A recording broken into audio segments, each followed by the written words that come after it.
He was the strongest demon king in history, but after causing too much damage and falling into debt, he's fired by the elders and forced to earn money in the human world. The story begins as we learn about the fight between the light and dark continents, which has been going on for hundreds of years.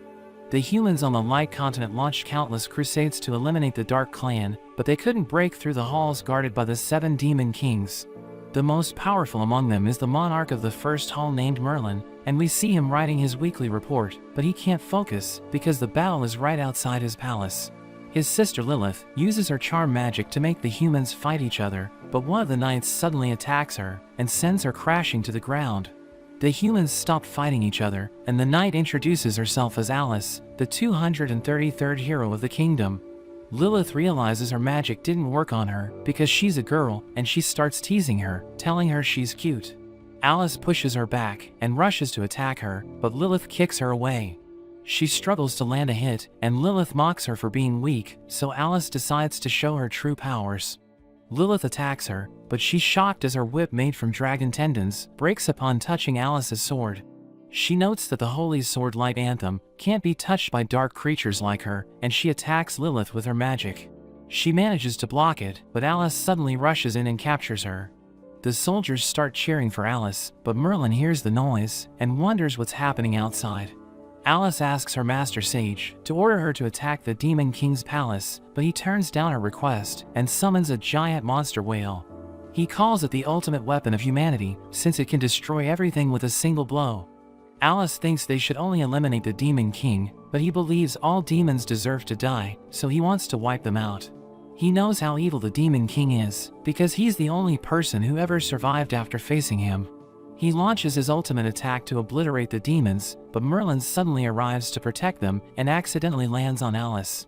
Lilith hugs him, telling him they bullied her, while Alice tells him to watch his step while he's landing. He wonders who she is, so Lilith tells him she's a useless hero, but he knows that Lilith lost to her, so she explains that she just got careless. Alice wishes to fight him, but he sends her flying with just a flick of his finger. Sage calls him his nemesis, but Merlin doesn't even remember him, so he mentions that he was the only person to ever survive after fighting against him. Merlin finally remembers him begging for his life, and notes that he let Sage escape because he promised to sacrifice his men to him. Everyone's shocked hearing this, but Sage explains that it isn't true, saying he's there for humanity's glory and justice. He draws out the magical energy from all his soldiers and fires a powerful energy beam, but Merlin uses his sword to deliver a devastating attack, which kills the monster in an instant. Sage begs for forgiveness and blames Alice for the attack, but they suddenly hear a bell, which freaks Merlin out as he realizes that the weekly meeting has started. He runs toward his palace, but Alice stops him, so he mentions that even though she's too weak for him, he'll use his Dark Blade Vortex because she came all the way to fight him. He unleashes a destructive sword attack, and Alice tries to block it with her barrier, but she gets overwhelmed, and it cuts through the ground. At the meeting, they're all disappointed at Merlin because he has the worst performance out of all the Demon Kings. He mentions that he defeated the most crusades and destroyed millions of humans, but they tell him he isn't making money for the palace. They explain that every time he goes fighting, he causes serious damage to the Land of Darkness, so his total debt has reached 66 trillion yen, and they ask him to pay it immediately. Merlin tries to sneak out of the palace, but Lilith thinks he's playing hide and seek. He tells her the demon realm is too small for him, so it's time for him to explore the outside world, thinking his absence will make everyone realize how important he is. She wonders if he was fired, but he tells her it was totally his own decision, and the elders tried to stop him. He mentions that he's leaving because of his curse, which shrinks his heart if he doesn't fight strong opponents, so he must find them in the Kingdom of Light. But she thinks he has no skill other than being a demon king, so he won't survive in the outside world. She wishes to accompany him, but he notes that he must pay 66 trillion for all the damages he caused if he stays there. So she quickly jumps back and wishes him luck in earning enough to pay back his debt. As he leaves, she thinks that even though he's the strongest demon king, he's still an idiot who will return after he fails in the outside world. So she thinks he'll come back crying, but hopes the experience will help him grow as a person. Meanwhile, Alice notes that if it weren't for her mithril armor and light anthem, she wouldn't have survived. But she realizes that Lilith is approaching, so she plays dead, and Lilith thinks it's a miracle that her body is still intact. But she doesn't want to let her beautiful face turn to dust, so she decides to take her to the palace and keep her as a collectible. She tries to pick her up, but she's too heavy, so she decides to just take her head, but Alice moves to dodge the attack. Lilith wants to have a rematch, but Alice knows she's in no condition to fight, so she tries to escape, and Lilith orders her wolves to chase her. Meanwhile, Merlin reaches the sea, which the humans cross to reach the demon realm, and he realizes he used too much force with the blade strike earlier because it damaged all the ships. He knows that demons can't swim, so he thinks he has no choice but to return, but a small boat suddenly floats towards him, and he decides to row himself across the sea. Meanwhile, Alice continues to run from the wolves, and she remembers how her master told her she isn't ready to face the demons. But she didn't want to become like her master, who did nothing but stay on the snowy mountain, so she insisted on going on an adventure. She starts crying as she realizes that the outside world is scary, and she thinks she needs to work on her skills when she gets back. She takes out one of the wolves and feels relieved because only one elite tier beast is left, but it suddenly transforms into its final form, which freaks her out. She struggles to defend herself and thinks she won't survive, but Merlin suddenly stops the wolf. He thinks she would make the perfect slave, so he tells the wolf named Fatty to tell Lilith that Alice belongs to him, which freaks her out. He tells her he saved her life, so she must serve as his slave to return the favor. He carries her to the boat, and she tries to resist, but she's no match for him, and he tells her to start rowing. Alice dreams about defeating Merlin, and she's about to marry a prince, but Merlin wakes her up, telling her to get to work. She thinks about getting her revenge one day, and as she gets lost in her thoughts, she starts rowing aggressively. She notices him standing firm despite the strong currents, but she soon realizes he's taking support from a wooden board. After some time, she smells the delicious food he's cooking, so she gets distracted. But he mentions that she's a useless hero, which upsets her, so she stops rowing, telling him they'll simply drift to death. He tells her she'll be rewarded if she works well, and even though she's against having that food, she isn't able to resist it. She apologizes to her master, saying a demon king shouldn't be able to cook such delicious food, so it's against the laws of nature. The sharks are attracted to the smell of food, and she tells him to stop roasting, but he ignores them, so she tells him the sea is home to more dangerous creatures. He points towards her back, and she's scared seeing a shark up close, but he sends it back with his conqueror's haki. He thinks he's the most dangerous creature in the sea, but she notes that she was talking about the sea monster, which is the most terrifying predator in the sea. She reveals that even their army had to smear the holy dragon's poop on their ships, just to avoid its attack, and he realizes that it's the reason why the army smells so weird. But she notes that the holy dragon's poop is a precious treasure, because the holy dragon disappeared, so its poop is more precious than gold. She thinks he must have never heard about the holy dragon, but he takes out a contract crystal used for binding demonic beasts. He opens a portal, through which he contacts Bucky, thinking he no longer needs to leave, because he can earn the extra money by selling its poop. Alice can't believe the holy dragon turned into a pet, so he explains that he defeated it, and made it his pet. But she's still in shock, because the holy dragon is supposed to be the strongest being in the world. He thinks Bucky will find him through the crystal, and take him back to the palace, but it suddenly slips out of his hand and falls into the sea. Merlin tells Alice to continue working, but he notices that all the fish around them have suddenly disappeared, so he thinks a dangerous predator must be nearby. The sea monster appears before them, and Alice asks him to chase it away, but he mentions that he can't swim. She wonders why he's acting so strong when he can't even swim, so she realizes that she must deal with it herself. She jumps to attack it, but her sword can't pierce through its skin, and she loses all hope. Merlin tells the monster to become his new slave and carry him across the sea, but it rejects his offer and shoots water at him. So he uses his sword to attack it, killing it in an instant, and Alice can't believe how powerful he is. They finally reach the shore, and Merlin notes that they only made it because he's such a good leader. He thinks Alice is a useless slave because she lacks strength and brains, so he decides to part ways with her. But before he leaves, he tells her to take off her armor because he wants to earn money by selling it. Alice appears in the court, where she's held responsible for the death of her fellow soldiers because she wasn't strong enough to defeat Merlin. She's stripped of her status as a hero and ordered to pay 50 million gold since she lost the precious mithril armor. After a year, we see Alice fighting against pirates, but they think she's too weak to defeat them. She frees the girl they kidnapped and tells her to stop worrying because she'll engage them until backup arrives. She shoots ice to freeze the captain's feet, but as she tries to finish him off, she's blocked by another pirate who pushes her back. She tells them they won't be able to lay a hand on the girl as long as she's alive, but they just laugh at her. They explain that she's just an elite tier hero, while they're at the holy tier, so she can't do anything to them. They prepare to attack her, but Merlin suddenly lands on top of them. He mentions that he couldn't wait for them to complete their show, since his curse would have activated. They think he's weak, because they can't sense his magic, so they decide to fight him. He uses his sword to defeat them, but his attack creates a massive explosion, which destroys their ship, as well as the reinforcement ships sent to rescue the mayor's daughter. Alice can't see his face, so she considers him her hero, and starts praising him, but he leaves before she can learn about his identity. After that, a reporter named Bella mentions that the Queen considers Merlin a wanted criminal. She reveals that no one knows his real name, and they've given him the title of Nightblade, but Alice refuses to accept it, since she considers him as the real hero. She's irritated that the TV is still showing the interview, and she's happy that she was able to collect 10,000 gold, but she realizes that she still has a long way to go before she can clear her debt. She recalls how Merlin ruined her life, and hits the table out of frustration, but she accidentally spills water on her next mission contract. She notices that the wanted criminal looks like Merlin, but she thinks that a demon king couldn't be a freeloader. She realizes she's late for her carriage, but she starts hugging her poster of Nightblade, asking him to bless her and curse the Demon King. Meanwhile, Merlin sees his wanted poster, but he isn't happy that he only has a bounty of 5,000 gold.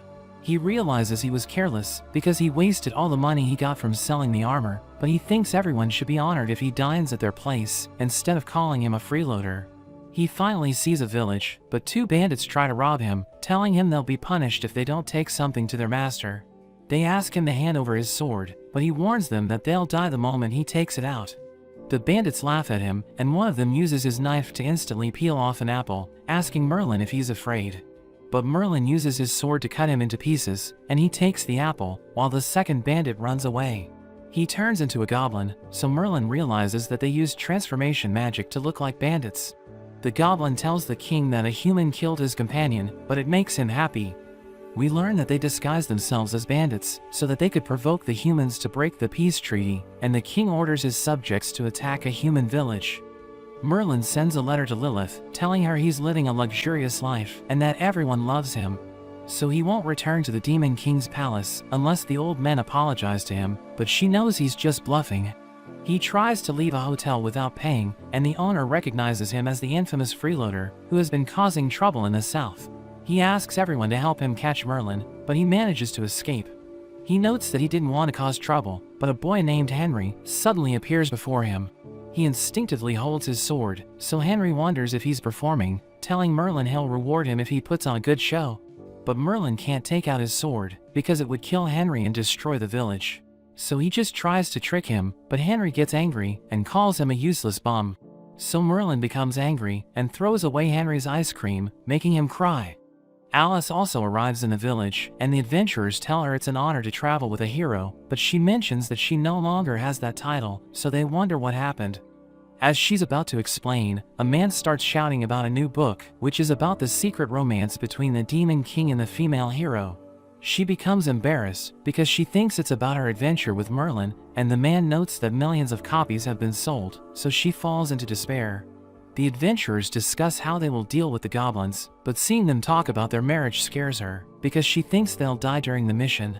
The girl named Pris wishes her luck on her mission, and she notes that they don't mind the cross-species romance of Alice and the Demon King. She looks at the wanted poster, and wonders why a freeloader has a huge bounty on his head, but she thinks it will be an easy job. Merlin goes to a nearby inn, and enjoys delicious food, but the owner catches him when he tries to sneak out. She notes that the restroom is in the opposite direction, so he mentions that he's looking for a job, but she asks him if he has any skills relevant to the inn. He shows his dancing and singing skills, which impresses everyone, and she decides to hire him, telling him his base pay is 1 gold, and he also gets a 15% commission on drink sales. He wonders how she can afford such good pay, so she tells him they run 2 shifts. Everything's normal during the day shift, but at night, they serve plenty of female customers, so he needs to make the environment lively. She introduces herself as Martha, and he comes up with the nickname Daisy for his night shift. She mentions that she'll deduct the cost of his meal from his first salary, and she introduces him to her son Henry, who calls him a freeloader, but she hits him for being rude. She tells him to show Merlin the guest room, and on their way, Merlin tries to bribe him so that he won't tell her about their first encounter. He offers to teach Henry his blade strike so that he can fight holy tier opponents, but he doesn't trust Merlin. He notes that only a talented person like the Nightblade can defeat a holy tier opponent, so Merlin tells him he's the Nightblade, but Henry refuses to believe him. Meanwhile, the adventurers struggle to defeat the goblins because they weren't expecting to fight an entire army of them. They realize they have no other option, so they try to escape, but they get captured by the goblin chancellor named Gia. Merlin starts working at the inn, and he focuses entirely on the female customers to win their hearts, but the male customers are insecure because of him. Martha is pleased with his performance because he increased their sales, and she believes he must have excelled in his previous jobs as well. She thinks his nickname Daisy might look odd in the newspaper, but he fears it will lead to more embarrassment, so he tells her they don't need ads. Henry interrupts them, saying he's just a freeloader who feeds off women's money, and tells him to stay away from his mother. Alice can't find her target, but she suddenly hears Henry hitting the tree, and realizes he's angry at a handsome freeloader, so she shows him the poster. He notes that it doesn't look like the freeloader he knows, who has been conning women at their tavern to increase their revenue. She thinks he's just a workaholic, but several men suddenly approach her and offer her a reward if she takes care of Merlin, since their women are trapped by his charm. Alice goes to the inn, where she's surprised to see a large number of women, since it's just a small town. She sees Merlin and realizes he's the freeloader from her poster, so she decides to catch him. But she recalls that according to the reports, he always runs away, so she tries to get close to him first. She accidentally enters the stage, and he thinks she also wants to be a part of his performance. But they soon learn of each other's true identity, so she tries to kill him, but he dodges all of her attacks. She starts crying, telling him she's been living a miserable life after he left her, so the ladies think he's a terrible person for abandoning her. After that, Alice asks Merlin to return her treasure, but he reveals that he has already sold it. She mentions that he ruined her life, so she'll arrest him if he doesn't return the armor, but he reminds her she's no match for him. She realizes that she must live with her debt of 50 million gold, which surprises him, because he only has a debt of a few thousand coins after freeloading for a year. She explains her situation to him, telling him she had to get a job in the Adventurers Guild and fight holy tier opponents to pay off her debt. But he gets excited, asking her how he can become an adventurer, so she tells him he'll need a referral. He asks her for her referral because he always wanted to become an adventurer, but she turns him down. Meanwhile, Henry walks around the city, but the guards tell him to go home because Martha will be upset. He mentions that he doesn't want to see the freeloader, and the adventurer who left to defeat the goblins appears. He asks the guards to open the gates, but they tell him they aren't allowed to open it at night. He notes that his friends are dead, and he's heavily wounded, so they open the gate. But it turns out to be a trap, and the goblins rush into the village. He asks Gia to free his fiancée as part of their agreement, but she explains that he has no right to negotiate with her because he's just a slave. Alice wonders why the Demon King wants to become an adventurer, and she's upset that she can no longer get her reward because no one can capture him. The goblins attack the inn, but Merlin realizes they aren't customers, so he kicks them out, which impresses the ladies. Martha worries for her son, so she rushes out to find him and leaves the tavern under his care. As more goblins appear, he quickly takes care of them and continues working as if nothing happened. He realizes that he won't get paid if anything happens to Martha, so he goes off to find her, while she asks everyone if they've seen Henry. A man tells her he saw him near the gate and warns her that there are goblins everywhere, but she goes looking for him anyway. She calls out his name, which draws the monster's attention, and they take her away. Henry realizes she's in trouble, so he tries to help her, but he's so scared that he can't move. Meanwhile, Merlin walks around the village and thinks it's as chaotic as the Dark Realm. He runs into goblins and wants to avoid fighting them since they're so weak that they can't help him with his curse. But they still attack him, so he cuts them into pieces. Alice sees him and thinks he's working with the goblins, but he explains that he'll never team up with such low-ranked creatures. She notes that if he isn't with them, he should help her defeat them, but he explains that he doesn't care because he isn't a resident of the village. She reminds him that he wants to join the guild, and tells him adventurers must protect the village, but he doesn't want to do it unless she pays him. She notes that she doesn't have money, so he tells her to step aside, because he needs to find Martha. Alice thinks she can save the village alone, and she uses her ice magic to freeze the goblins. Gia observes her, and thinks Alice won't be able to stop her if she lands a surprise attack, but Alice shocks her with a strong kick. She tells Gia to leave the village, but she mentions that despite being an elite tier, Alice can't defeat all of them.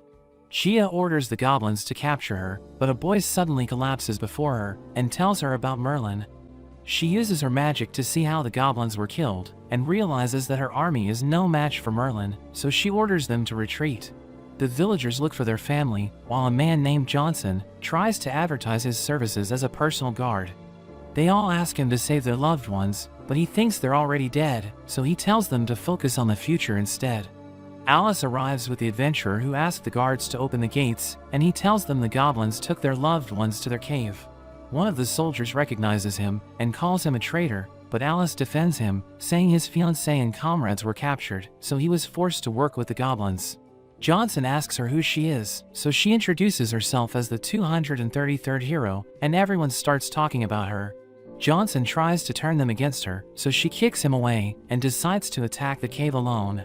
Henry decides to join her, thinking the villagers are all cowards, but he accidentally trips over a goblin and becomes scared as he sees the bodies. He goes to take his father's sword so that he can use it to save his mother. The unconscious goblins suddenly wake up, and he tries to attack them, but they easily defeat him. They're about to finish him off, but Merlin arrives to save him and tells them they're making him angry because they're the reason why he needs to work overtime. Henry tries to leave with the sword, and Merlin tells him to stay home, but he notes that he needs to save his mother. Merlin thinks he's always causing trouble, but he remembers the time he had to fight to save his sister, and decides to help Henry. He notes that it will be the first time he lifts his sword for a human, but he doesn't know where the goblin's cave is. He hears a group of humans planning to rescue their loved ones in the goblin's lair, so he decides to join them. He volunteers to be their leader, telling them he's a strong warrior, but they think he isn't fit to lead them. Henry tries to tell them he's a capable fighter, but he doesn't want to explain himself, so he decides to appoint Johnson as their leader instead. They're glad that he'll lead the rescue, because they think he's a reliable warrior, but he's too scared to face the goblins. Alice sneaks into the cave by distracting the goblins, while Gia tells the Goblin King about their raid. He praises her for capturing humans, but she tells him she encountered 2 strong fighters in the village. She claims that she could have defeated them, but she led them to the cave instead, so that he could enjoy watching them suffer. They finally arrive outside the goblin's cave, and Johnson starts shivering in fear, while Henry rushes to fight the goblins, but Merlin stops him, because he knows it's a trap. Gia activates her fire barrier, and tells them to surrender if they want to live. Merlin walks through it, which worries Henry, but he notes that the heat is nothing compared to the magma under his house. Gia notes that even holy tier warriors can't break through it, so the humans don't stand a chance, but Merlin suddenly appears behind her, telling her he walked right through it. She wonders who he is, but he can't reveal his true identity, so he tells her he's Daisy, and he manages to charm all the goblins. He grabs her hand and asks her to just hand over Martha, but she refuses and tries to burn him with her magic. But he easily stops her flames, so she realizes that he's been hiding his true powers. She uses her ultimate move to surround him with her flames, but he sneezes and sends all the goblins flying. She wonders if he's a monster, but he just flicks her, which sends her crashing into the mountain. The fire disappears, and Johnson can't believe Merlin was able to defeat Gia because she's an elite tier mage. And as he enters the cave, they notice that his silhouette is similar to that of the Nightblade. Meanwhile, Alice frees the prisoners, but she's spotted by goblins, so she tells Priest to lead everyone out of the cave while she handles them. She quickly defeats them, but accidentally enters the king's hall, where she sees him waiting for her. He reveals that Gia told him she'll deal with one of the attackers, and she'll send the other one to him, since he hasn't fought a strong opponent in ages. She realizes he's a holy tier fighter, and thinks he focuses on brute strength, but he surprises her with his speed, and shatters her ice shield. Merlin tries to find Martha, but he gets lost in the cave, because there are multiple paths. The Goblin King tries to grab Alice, but she jumps back and cuts his arm, which impresses him, because he knows that his previous hit broke her bones. He thinks she's just an ant compared to him, but she mentions that her master taught her that underestimating an opponent can be fatal. He manages to capture her, but she uses her giant ice sword to break free. She lands a combination attack, and thinks it's over, but he reveals that he was just pretending to be dead, since he likes to see his opponents fall into despair. He heals his wounds and transforms his body before punching her away. Meanwhile, Priest and the others try to escape from the cave, but they soon find a figure in front of them, so they think they're surrounded by goblins. But it turns out to be Merlin, who's happy to see Martha, and he asks her to give him a bonus for working overtime. She grabs his arm and runs, because they don't have much time, but he stops and instantly takes out the goblins chasing after them. She asks him to save Alice, since she helped them escape, but he wonders if he should help her or leave her. Martha promises to triple his salary if he saves her, so he decides to do it. Priest tells him to be careful and advises him against entering a hall filled with gold coins, because the Goblin King is a holy tier opponent. He storms off, thinking he'll get rich after defeating a powerful enemy, but they think he's just worried about Alice. He knocks out several goblins on his way to the king's hall and blasts through the entrance, but he ignores the king and starts looking at all the gold. He cuts off the goblin's arm and grabs Alice, but he wonders if Martha will reduce his bonus since Alice is injured. She asks him about the others, so he tells her they're safe and that he'll get her out of there after he defeats the Goblin King. The Goblin King pretends to be hurt, and he suddenly regenerates his lost arm, but Merlin shows no reaction, so he wonders what's wrong with him. Merlin notes that he knows a troublemaker with a similar sense of humor, but she's much prettier than him. The Goblin King realizes he's strong, so he decides to go all out and begins to attack him from all directions, but Merlin easily blocks all of his attacks. The Goblin King asks for his name, but Merlin thinks he doesn't deserve to know it, so he just tells him he's called Daisy. The Goblin King prepares to use his ultimate technique, so Merlin becomes excited. He offers to make Merlin his chancellor if he swears loyalty to him, but he laughs at his courage to make such an offer, telling him to go all out. So he uses his ultimate goblin's hammer skill, but Merlin easily blocks it, and Alice sees him from behind, realizing he's the Nightblade. He takes out his sword, and the Goblin King recognizes it as the legendary sword Vortex, which only the Demon King of Pride can draw. Merlin defeats him with a single blow, but he forgets to control his attack, so the entire cave starts collapsing. He wonders if he should save Alice or grab the treasure, and his conscience reminds him that she can refer him to the guild, so he ends up deciding to save her. He creates an opening to leave the cave, and everyone's glad they made it out alive. Henry considers him a hero and thanks him for saving everyone, but he starts crying over the lost treasure, while Martha thinks he's just worried about Alice. Merlin sees that Alice is badly injured, but he needs her to recommend him to the guild, so he decides to heal her. He takes off her clothes, but Martha enters and thinks they're about to get intimate, so she quickly rushes out with Henry, telling them to continue.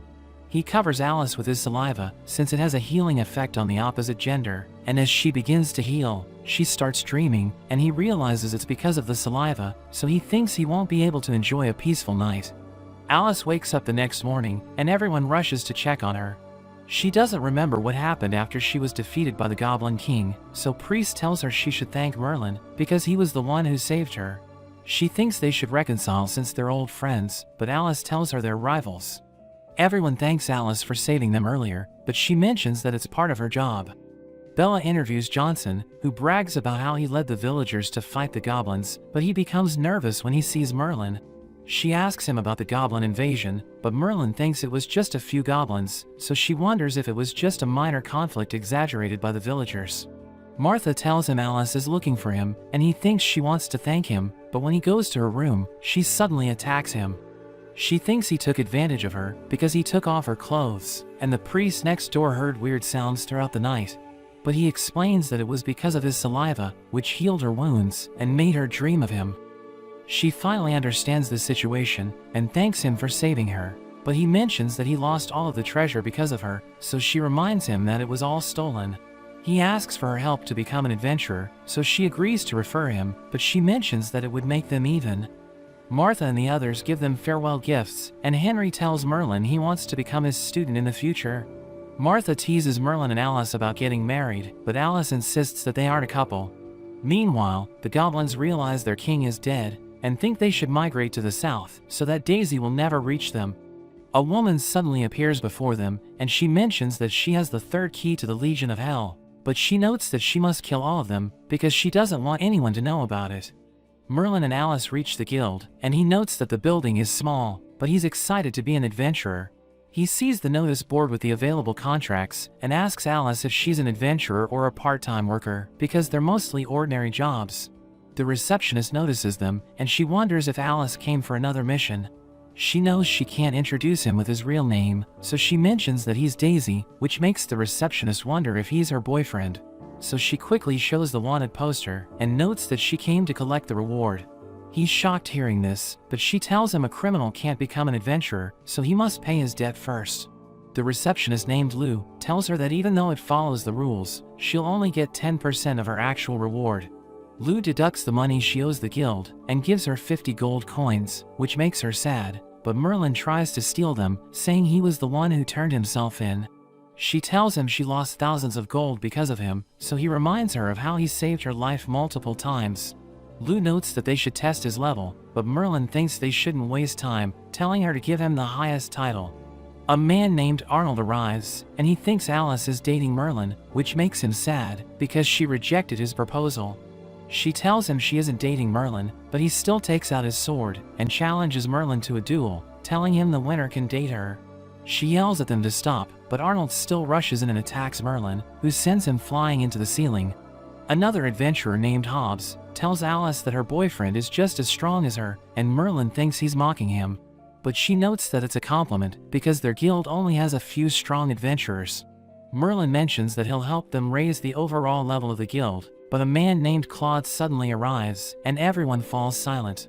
He checks his power, and the orb reveals that he's a saint-level fighter. Lou tells him he passed the test, and everyone's shocked because he's as powerful as the guild master.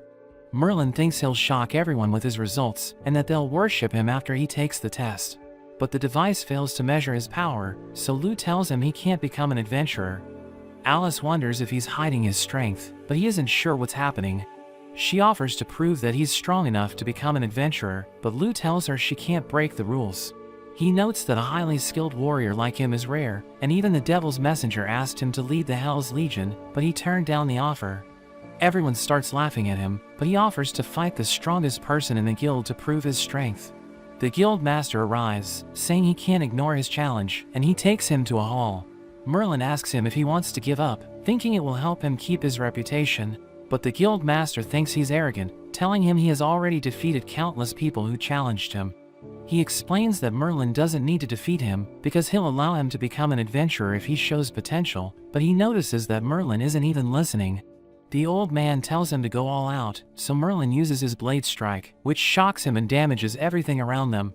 The adventurers think their master went too far, thinking Merlin must be scared to death, but he surprisingly returns unscathed. The guild master allows him to join the guild, and he's so scared that he wets his pants. Merlin comes up with a plan to get rich as an adventurer, and he tells Alice he'll give her a 10% share from the mission rewards, but she doesn't want to work with him. Merlin thinks he doesn't need Alice, but he soon runs out of money, and since he has nowhere else to go, he sneaks into her house.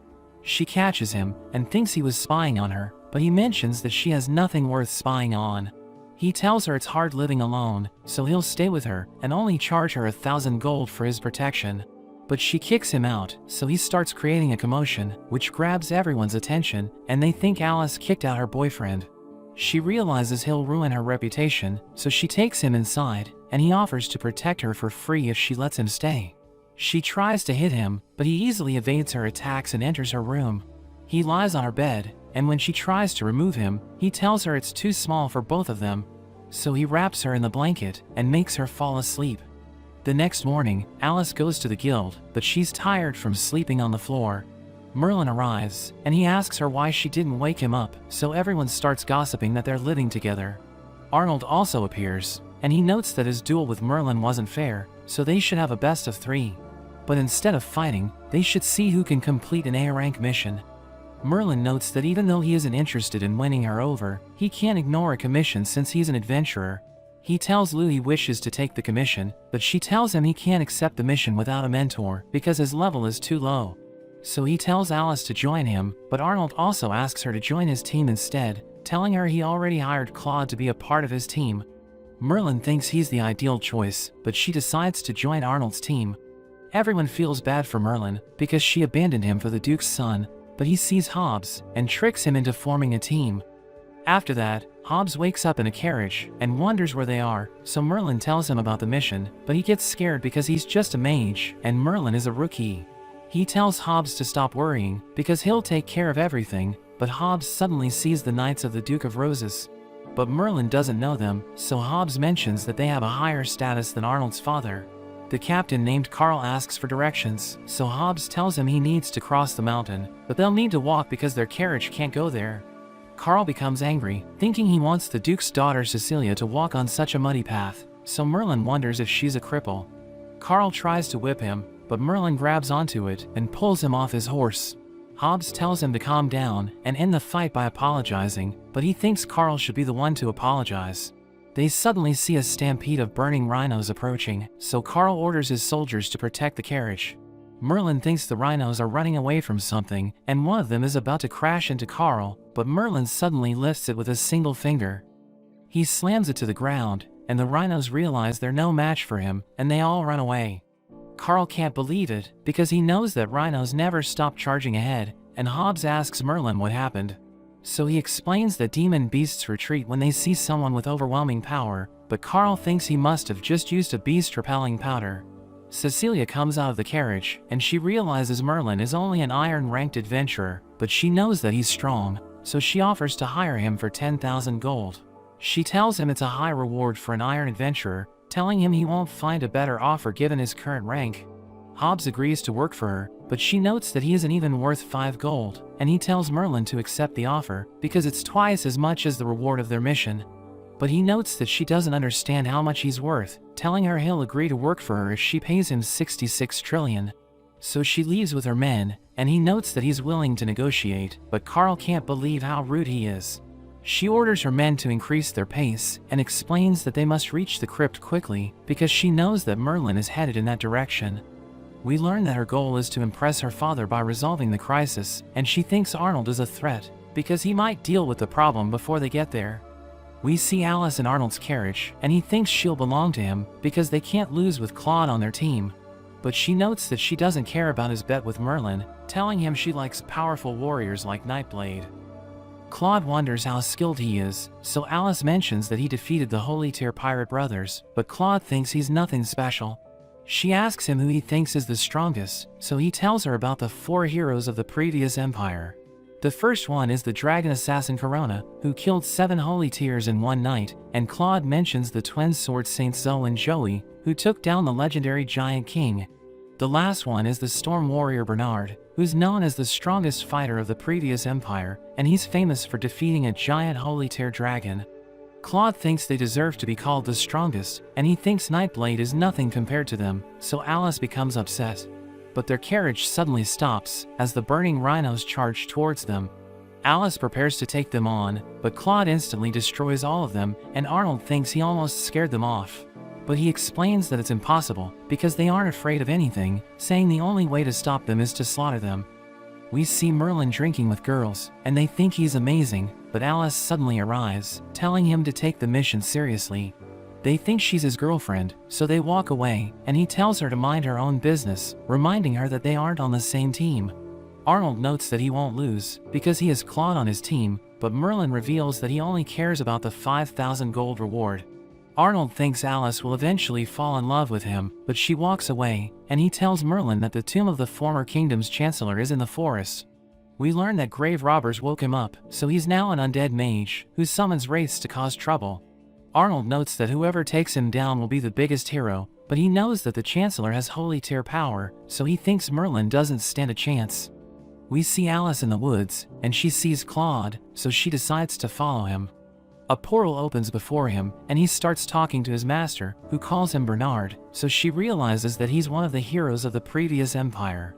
She tries to leave, but he hears her make a sound, so she realizes she's in trouble. As he approaches her, she pretends that she just wandered off while she was drunk, telling him to drink with the others. But he refuses to go with her, and she's glad that she was able to fool him, thinking she can hear him talk to his master, because she used an eavesdropping spell on him. He continues to talk to his master, and notes that Chancellor Ian's spirit has been disturbed, so the undead have taken over the area. He explains that he disguised himself as an adventurer so that nobody would discover his plan, and his master notes that Ian transformed himself into a lich before the Empire fell. We learn that 400 years have passed since then, and the master notes that Ian's magic is formidable, but Bernard promises to take care of him so that they can restore the Empire.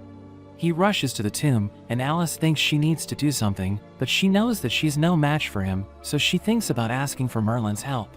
But she knows that he'll mock her if she depends on him, so she decides to do everything alone. We see Cecilia approaching the tomb with her men, and she tells them there's no time to rest, because they can't let anyone else take the credit. Bernard watches them from a distance, and he thinks they're doomed, because he knows that Ian's maze is dangerous. Alice realizes that she might get lost in the maze, so she decides to stay close to Bernard. The next day, we see Arnold looking for Alice, and he checks Merlin's tent, wondering if she spent the night with him. He pulls off Merlin's blanket, and he's glad that she isn't there, but Merlin hits him for waking him up. Arnold explains that he can't find Alice, and he adds that Claude is also missing, so Hobbs reveals that they both left the camp last night. Arnold thinks they must have eloped, so he starts crying, but Hobbs mentions that they went to the forest, so he believes that they're planning to complete the mission. Arnold is happy hearing this, but Merlin gets upset and decides to head to the forest immediately. Arnold thinks it's because of his love for Alice, but he explains that he just wants the reward money from the mission. We see Bernard as he defeats the monsters guarding the tomb, and Alice is still following him, as he opens a hidden passage. He calls out to Ian, who appears before him, recognizing him as the strongest fighter of the Empire. He reveals that the prince brought him back to life, along with the other 4 heroes, and he tells Ian to help them restore the Empire. But he refuses, so Bernard tells him to give them the key they're looking for. Ian notes that the Empire fell because the king made a pact with the demons, and tells them not to repeat the same mistake, but Bernard decides to take the key by force. They start fighting, and they destroy everything around them, as Alice realizes she's in trouble, because the exit has been blocked. Meanwhile, Merlin easily cuts down the monsters in his path, but he realizes he's lost, so he thinks he'll never complete the mission. But he knows that bosses are always in the deepest part of the dungeon, so he smashes the ground to reach the next level. Carl and his men struggle against the monsters, so Cecilia uses her holy light to get rid of them, but the guardians suddenly appear, and they take out her knights in an instant. One of them charges at her, but Carl protects her with his body, telling her to run. But she refuses to leave him behind, and he starts fighting the guardians, as she prays for the protection of the goddess of light. Merlin suddenly appears, and she wonders how he came down from above, so he reveals that he took a shortcut, and she can't believe he was able to punch through the floor.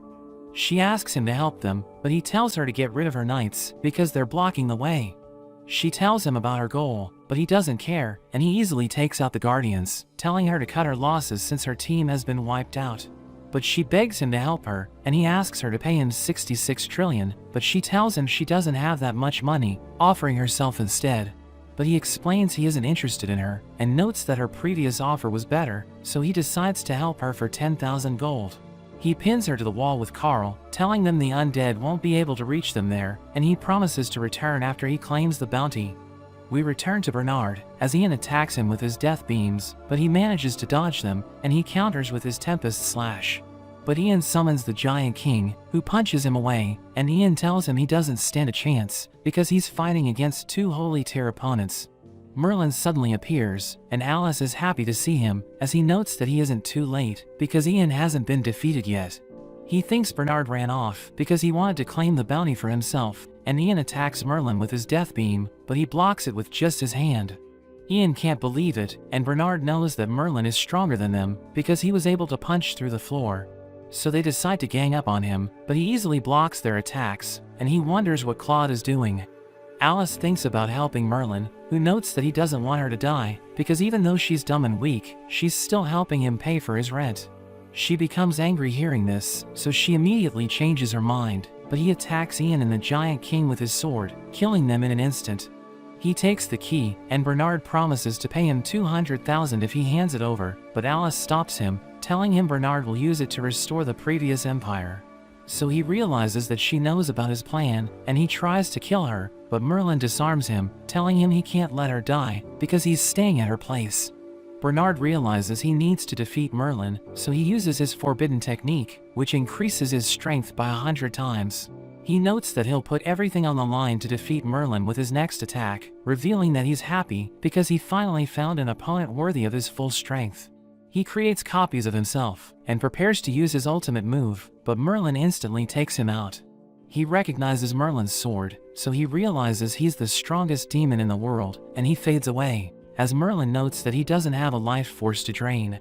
He thinks the key must be important, since he was willing to pay 200,000 for it, and Alice mentions that they should turn it over to the kingdom. But he notes that it could lead them to a treasure, telling her they won't be able to pay their debts with an honest living.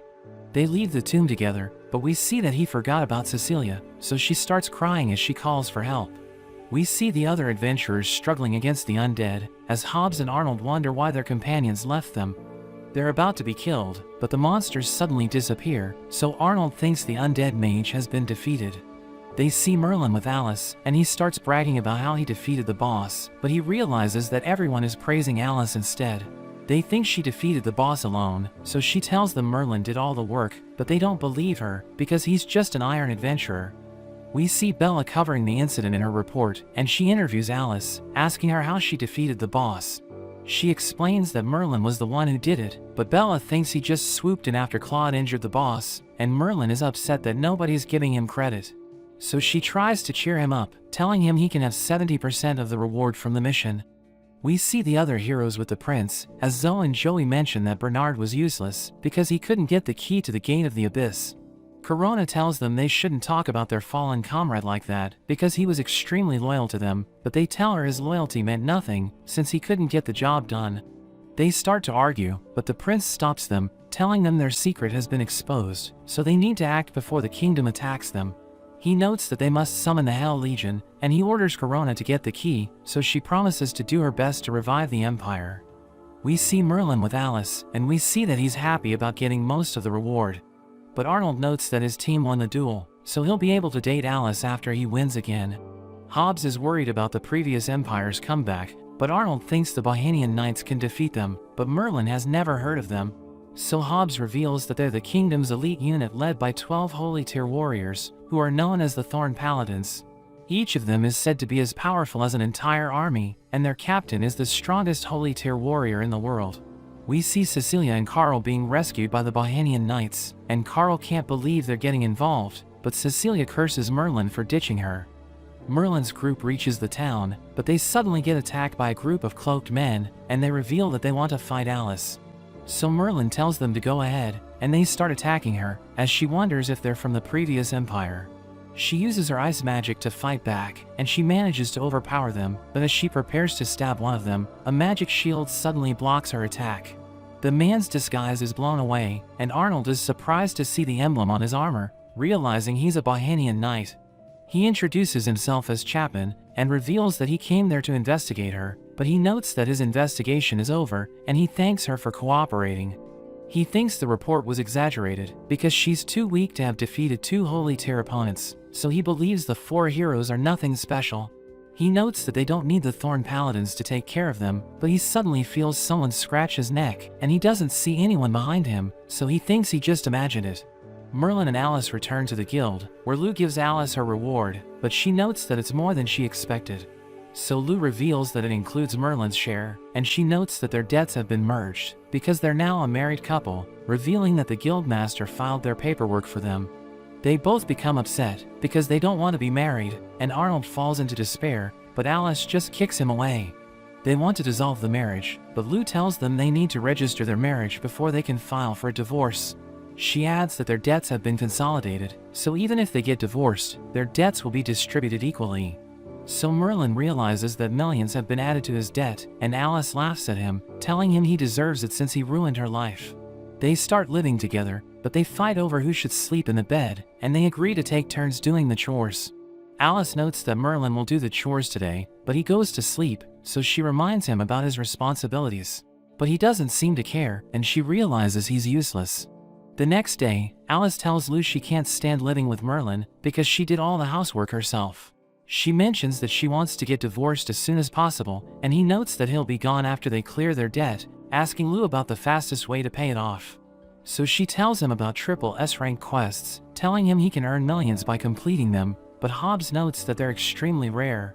He reveals that the adventurers worked together to defeat the Kraken last time, and Merlin thinks it's an easy way to make millions, so he asks Lou to give him a triple S-rank quest. But she tells him he needs to reach the mithril rank before he can accept the quest, telling him Alice is already in the gold rank, so she has a better chance to upgrade to mithril. But she knows that she needs to be a Saint Master to reach that rank, so he decides to train her, but he warns her that she might lose everything if she isn't careful.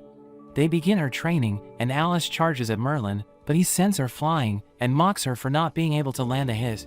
She tries again, but she still fails to hit him, and she starts questioning his training methods, thinking he's just toying with her. He tells her not to blame him, telling her she lacks determination, and he explains that the fastest way to practice is to fight on the verge of death. So he threatens to kill her with his sword, telling her she'll die if she doesn't do her best, and she uses her ice spell to attack him, but he reminds her that he's immune to magic. She charges him with everything she's got, but he still manages to catch her, telling her she's too slow. So she goes even further, and surrounds him with ice thorns, before charging him with her full speed. But he catches her sword, telling her she still isn't fast enough, and he uses Vortex to attack her. So she defends herself with all her magic, and she manages to survive, but she collapses as she runs out of energy. But he realizes that she was able to cut his hand, wondering how her sword was able to hurt him, and Hobbs calls out to him, telling him there's a woman that's looking for him. He wonders who she is, but Hobbs invites him to hang out, and as they leave the training area, Corona sees them, realizing Merlin has the key to the abyss. Hobbs takes Merlin to a nightclub, telling him it's a man's paradise, and he shows him around, as Merlin notes that the style looks familiar. Hobbs introduces him to a woman named Helena, who seems to recognize him. Hobbs enjoys his time with Merlin, and a performer suddenly appears, but we see that it's Corona. She starts dancing in front of them, and Hobbs is stunned by her, but as she prepares to take the key, Merlin suddenly tells her she's boring. He explains that he doesn't like her, because she looks old, so she becomes angry and prepares to kill him. But Helena suddenly joins them, and she tells Merlin that someone's looking for him, so he leaves to check who it is. Helena opens a secret passage, and he wonders where she's taking him, but she suddenly removes her clothes and reveals her true form. He realizes she's from the Dark Tribe, and she reveals that she's the Demon King of the Fourth Hall, but he wonders what she's doing there. The Demon General Asmodeus orders her to step back, and she tells Merlin he looks miserable. He wonders why she opened a nightclub there, so she explains that she's doing it to make money, reminding him about his store that sells demon scrolls. But he doesn't know what she's talking about, so she tells him his ignorance is the reason why he was fired. He wonders if the elders want him back, but she explains that the First Hall hasn't been performing well in his absence, telling him his store is losing money, and he needs to finish his backlog when he returns. She mentions that 10 billion has been added to his debt because of the First Hall's poor performance, but he notes that he'll never return to the demon realm since he's now happy with his life. She mocks him for being an iron adventurer, but he tells her it's temporary, asking her why she wanted to talk to him. So she mentions that she knows about the Hell Force activities on the continent, reminding him that he once killed their envoy. He recalls that the envoy kept pestering him while he was working, so he became annoyed and cut him into pieces. She tells Merlin to be careful, because the Hell Force is his enemy, but he notes that they're no match for him, since he can destroy their Soul Master with his sword. But she notes that she doesn't want that to happen, because he might end up destroying the whole world. After that, Helena tells Merlin that Hobbs has already gone home, and she notes that he'll receive a discount the next time he visits. He starts walking around the woods, but Corona suddenly appears behind him and tries to cut off his head. But her attack doesn't work, and he accidentally sends her flying, as he recalls that he left Alice unconscious. He realizes that he hit Corona, so he tells her to stop bothering him, and she can't believe how powerful he is, but she thinks he's still no match for her trump card. Alice suddenly attacks him, and she's angry because he left her behind, asking him where he's been. So he tells her he was just taking a walk, but she doesn't believe him, and he wonders why she's questioning him, telling her it has nothing to do with her. But she reminds him that they're married, so everyone will react if he's hooking up with other girls, telling him not to cause trouble for her. Meanwhile, we see Corona on a mountain as she uses her magic to free the Frost Holy Dragon, and she thinks Merlin won't stand a chance against it. Alice takes Merlin to the astrology tower, where all the guild's books are stored, and she tells him about a brilliant scholar who might be able to unlock the key's secrets. He explains that he doesn't trust the scholar, because she might take the treasure hidden in the key, but the scholar Caroline tells them she isn't interested in money. her partner Rossetti, mentions that Merlin is cute, and she congratulates Alice on her wedding, but she can't believe they got married, because she knows that Alice has a bad temper. She explains that she has nothing to do with him, so Rossetti starts flirting with him, but Alice tells her to stop, explaining that she needs to take responsibility for him since they're roommates. Caroline sees the key, and she mentions that it looks ancient, noting that it has an aura from the abyss. She asks Merlin what he knows about the mysterious forces from the abyss, so he explains that he encountered them, and asks her if he can use the key to find treasure. But she explains that she needs time to study the key, so Alice tells her to go ahead, and she drags him away. He thinks Caroline will take their treasure, but Alice notes that they can trust her, and she's confident that Rossetti will deal with whoever wants to steal it. But Caroline is worried, because the key has an ominous aura, so she believes that it will unlock something terrible. Merlin writes a letter to Lilith, telling her he has become a successful adventurer, but he suddenly feels an excruciating pain as he realizes that it's because of his curse. So he heads to the guild, where he looks at the quests available, but he realizes that they're all boring. He tells Alice he wants to defeat Holy Tier opponents, and she starts arguing with him, but Lou mentions that she just received a designated commission for them. She explains that a client picked them to take on the quest, so Alice reads it, realizing that a village called Lokal was attacked by the Frost Holy Dragon, and the client needs them to defeat it. She knows that it's one of the 6 holy dragons, and it's said to have enough magic power to destroy a kingdom, so Lou thinks they can't defeat it. Merlin starts shaking, so Alice wonders if he's afraid of the dragon, but he's actually excited, because he could extend his lifespan for half a year if he defeats it. So he carries her away, and tells her they should defeat the dragon together. Meanwhile, Corona tries to speak the dragon's tongue, but he tells her to be silent, because he can talk to humans using their language. He explains that he doesn't care about humans, but he needs to help her since she unsealed him, and he's angry that she ordered him to threaten the villagers in Lokal, since it isn't a task fit for a dragon. She explains that their enemies are formidable, so they need to plan carefully, and he thinks they're nothing compared to him. But she tells him not to let his guard down, because Merlin defeated the Light Dragon.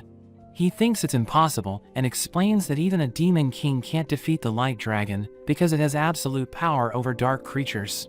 So she notes that it's just a rumor she heard, but he wants to meet Merlin himself, because he wants to see what he's made of. She mentions that her trap is ready, and disguises herself as a girl, explaining that she'll head to the village, so that she can lure Merlin to the mountain. Merlin and Alice make their way to the village, and Alice is freezing because of the winter, but Merlin isn't bothered at all, telling her they might miss their chance if they slow down. They reach the village, but she wonders why it's colder there, so he tells her it's because of the giant iceberg. He realizes that the dragon is behind it, but he thinks it must be weak, because it didn't freeze the entire mountain range. Corona suddenly approaches them, and introduces herself as Annie, telling them she's the daughter of the chief, so Alice realizes that she's their client. Merlin wonders why she seems like an old lady, so she becomes nervous, but Alice tells him to be nice to her. She notes that the dragon attacked their village, and demanded that they sacrifice young girls for it to eat, explaining that she'll be sacrificed tomorrow. Merlin doesn't believe her, because he knows that dragons don't like to eat humans, but Alice tells her they'll take care of the dragon. We see the villagers trying to break the iceberg, when Corona talks to the chief, telling him the adventurers from the guild have arrived. But he tells them to go back, because he thinks they're no match for the dragon, telling them it was able to create the iceberg just by snorting. But Merlin laughs, so the villagers are upset, thinking he isn't taking the situation seriously. He approaches the iceberg, and everyone thinks he'll destroy it with his burning fist, but he just touches it, so they think he's messing around. But it suddenly shatters, and everyone can't believe how powerful he is. That evening, the villagers give Merlin food, and they think they're saved, because he's an incredible adventurer. He starts gobbling up the food, and the chief apologizes for underestimating him, but Alice knows that he asked them to leave since he didn't want them to get hurt. He mentions that he doesn't know how much he should give them as a reward, and she notes that Annie filed the commission, but he explains that she doesn't even know how to write. She invites Alice and Merlin to the hot spring, and they take a bath together, as she goes over their stuff, but she can't find the key, so she thinks it's time for Plan B. Merlin approaches Alice, and she tells him to stay back, thinking he wants to see her body, but he explains that he isn't interested. He tells her they might find a dragon core, which she can use to level up, explaining that she'll gain the dragon's powers if she eats it. He mentions that it's an ultra-rare treasure, so she wonders why he's letting her have it, and thinks it must be because he likes her. But he explains that he just wants her to level up so that she can start accepting triple S rank commissions for him. She tells him not to fall in love with her because her heart already belongs to the Nightblade, so he tells her he's the one the people call by that name. But she punches him away and tells him to stop insulting her idol because he's nothing compared to him. She continues to hit Merlin, who explains that he's telling the truth, but she doesn't believe him, and he tells her the Nightblade will never marry her because of her attitude. She curses him to be single for life, but he suddenly collapses because of his curse, so she wonders what happened to him. She carries him to the village, but she sees that the dragon has arrived, and he's impressed that they were able to destroy the iceberg, realizing they're the adventurers Corona told him about. The villagers start to panic, because Merlin is still unconscious, so Alice tells the chief to take everyone to the cellar, as she prepares to fight the dragon. The villagers escape with Merlin, while she unleashes her most powerful ice spell, but it has no effect, and she realizes that she's no match for the dragon. He attacks her with his ice breath, and she thinks it's all over for her, but Merlin suddenly arrives to save her. He mentions that he feels better now, and he tells the dragon he's glad to see him, asking him why he didn't show up earlier. But he tells Merlin to stop touching him, and wonders if he's insane, because he isn't afraid of a holy dragon. He prepares to use his sword, but Alice stops him, telling him he might destroy the village, and he realizes that he needs to leave the area. He tries to play fetch with the dragon, so he becomes angry, telling Merlin he isn't a dog, and he tries to crush him, but Merlin stops his attack and jumps away with him. They start fighting in the mountains, and Merlin is happy to see that the dragon is powerful, telling him to bring it on, because the healing effect is greater if he defeats a stronger opponent. The dragon unleashes his ice breath, but it has no effect, and Merlin explains that he's immune to magic, revealing that he's a demon king. The dragon thinks he killed the light dragon, but he explains that he would never kill him because he turned him into his pet. The dragon doesn't believe his story, and he's angry that Merlin is mocking the honor of holy dragons, but Merlin is just happy that his opponent is getting stronger. Meanwhile, Corona hugs Alice, who wonders why she didn't hide with the others, but Corona suddenly tries to stab her. Alice blocks her attack and asks her who she is, so she reveals her true identity, explaining that she's there to take back the key. Alice claims to know nothing about it, but Corona decides to capture her so that she can interrogate her.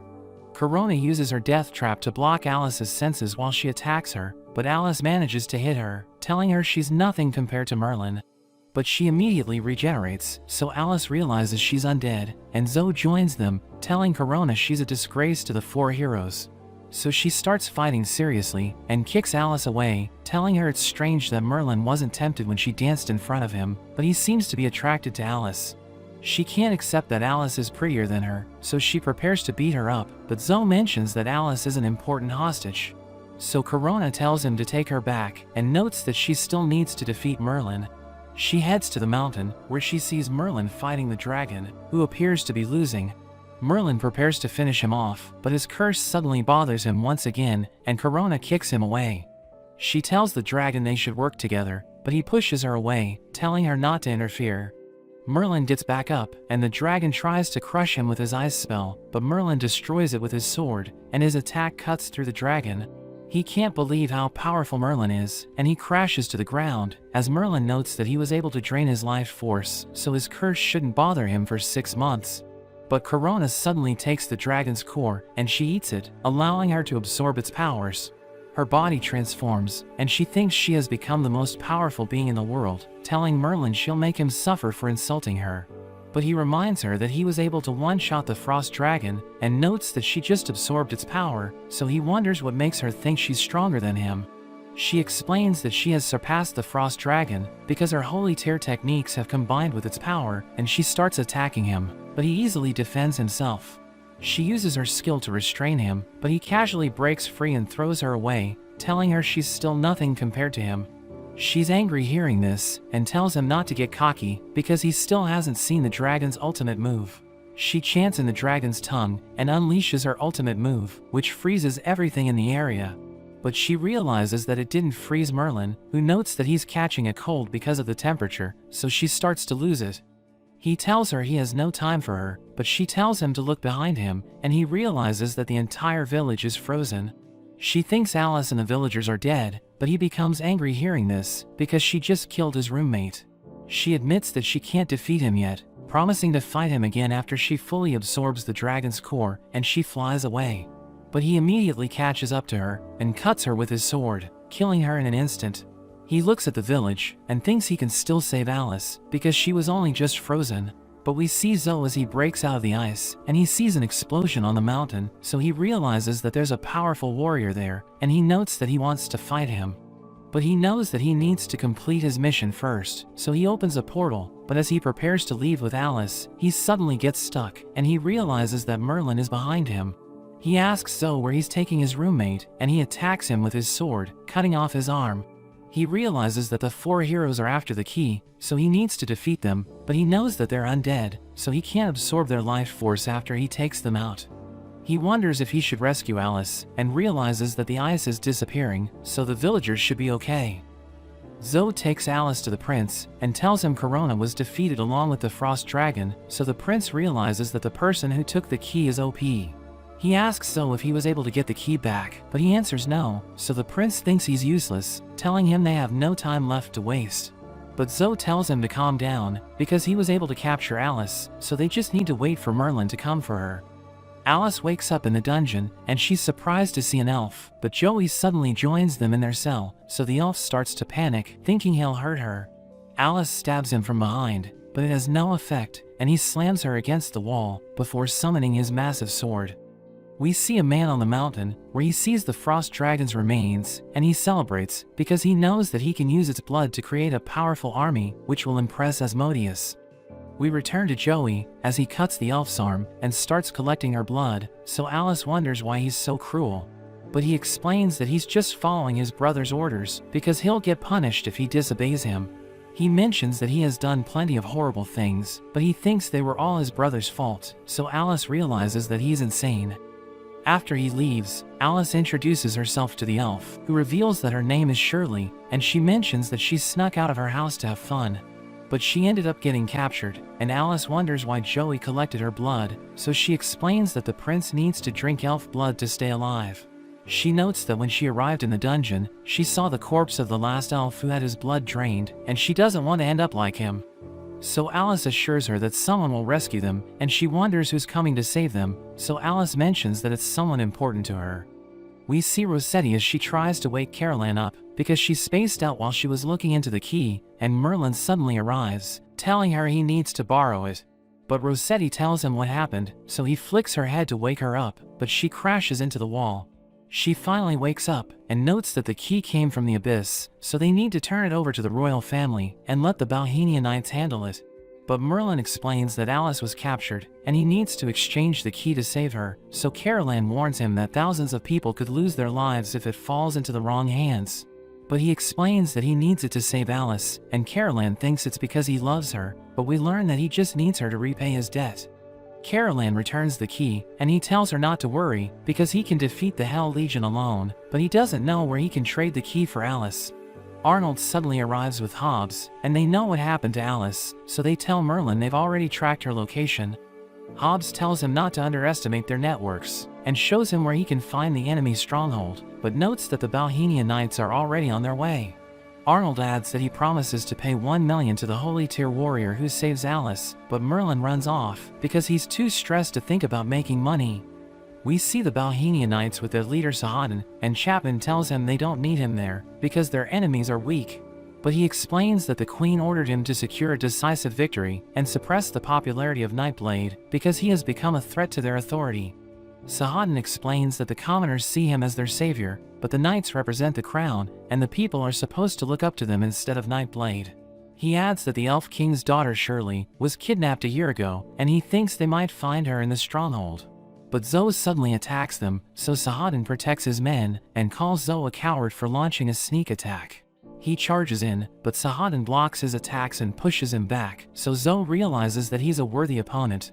He uses his 10 Shadows technique, and Sahadan tells his men to be careful, because each shadow is as powerful as Zoe. The shadows start cutting down the knights, and Zoe mocks them for being weak, but Sahadan suddenly appears above him, and uses his special move to attack. We return to Merlin, as he realizes that he's lost, but he sees a massive explosion, so he decides to go there, thinking he might find someone who can give him directions. Saladin walks away, thinking he has defeated Zoe, but he gets back up, and Saladin can't believe he's still alive. He calls Joey, who gives him his sword, and he notes that they can only unleash their true power when they're together.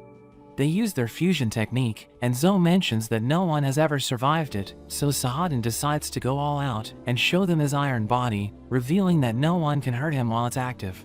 The brothers attack him with their ultimate move, and Saladin protects his men, but his barrier shatters, and a massive explosion wipes them out.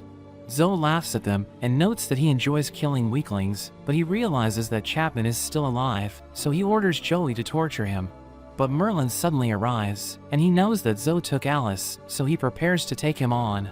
Zoe mentions that he'll torture Merlin until he can't make a sound, but he tells Zoe he needs to see a doctor since he's crazy, so he becomes angry, telling him they just wiped out the knights. He asks them about Alice, so Zoe mentions that she's in the temple behind them, but he thinks Merlin will never reach her, and the brothers use their fusion technique. They attack Merlin with their ultimate move, but he uses his sword to easily cut through it, and they fall to the ground. Zoe thinks he lost because of Joey, but Merlin mentions that he's the real deadweight, because Joey is stronger than him. He orders Joey to kill Merlin, who wonders why Joey is taking orders from Zoe, and he suddenly stabs him, telling him he's wanted to do that for a long time, because he's addicted to torturing others. He continues to torture him, explaining that he doesn't need him to use their ultimate technique, and he uses it to eliminate him. He thinks he's stronger without Zoe, but Merlin uses his sword to get rid of him, and prepares to head to the temple to rescue Alice. But Chapman asks him if he's the Nightblade, and he knows that he's a wanted man, so he thinks about getting rid of Chapman. But he reveals that he's a huge fan, and he asks for Merlin's autograph, telling him he's always wanted to meet him. He wants to shake Merlin's hand, but he explains that he's in a hurry, and runs to the temple. Meanwhile, Alice helps Shirley escape the dungeon, and she takes down the guards in their path. But they see the prince with his army, and he tells them he won't let them get away, because he needs them to get the key from Merlin. Alice cuts through his soldiers, and uses her ice spell to obliterate them, telling him to give up on his pointless dream of restoring his empire. He explains that he was a prince for 69 years, waiting for his father to die, but the empire fell just as he was about to take over. He tells her about his struggles during the past 400 years, and she gets bored listening to him, realizing he's the unluckiest villain ever. But she notes that countless people will lose their lives because of his ambition, so she's determined to stop him. He uses his magic to resurrect his minions, and explains that they'll keep rising again because of their soul flames, ordering them to capture her. She tries to fight them off, but gets overwhelmed, so she starts using her magic to defend herself. But she runs out of mana, so she thinks it's all over for her, and the prince tells her to give up, but Merlin suddenly joins the fight, and he hopes he isn't late for the party. She scolds him for being late, and they start arguing with each other, but the prince interrupts them, telling them they can't defeat his undead army.